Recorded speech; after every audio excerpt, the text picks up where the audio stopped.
বৌদি, বলো। আমার বোন মানে তোমার ননদের বাড়ি এসে কেমন খাওয়া দাওয়া করছো? দারুণ, এত সুন্দর রান্না বান্না হয়েছে, রেস্টুরেন্টে এত সুন্দর পাওয়া যায় না, মানে এত সুন্দর। দেখো আমার বোনের কিন্তু দেখো কত গুণ, তাই না?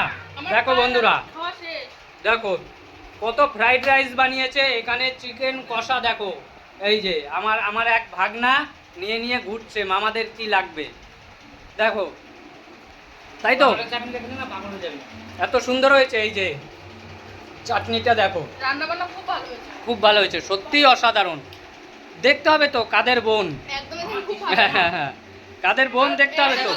বারবার শুধু ঘুরে ঘুরে এসে দিয়ে যায়, আর ও দেখো ওটা নিয়ে নিয়ে আমাকে সাথে। এই দেখো দেখো বোনের মন মানসিকতা দেখো, আমরা 3-4টে ভাই তাদের জন্য অ্যারেঞ্জমেন্ট করেছে। দেখো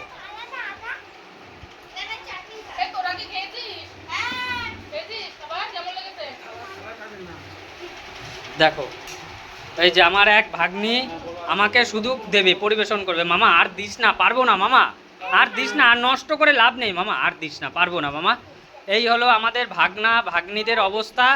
আর আমার বোন এখানে নেই কারণ আমাদের উষান বাবুকে নিয়ে ঘুরছে, তাই তো? দেখো থাল ভর্তি বন্ধুরা, চিকেন লেগ আর লেগ, লেগ আর লেগ, মানে কোনটা রেখে।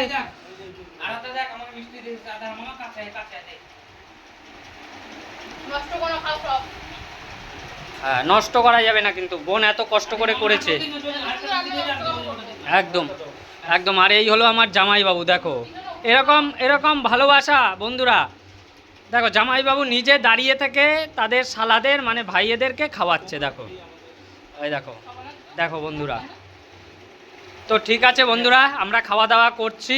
আমার বোন আজকের বানিয়েছে ফ্রাইড রাইস, চিকেন কষা, এক গাবলা চিকেন কষা।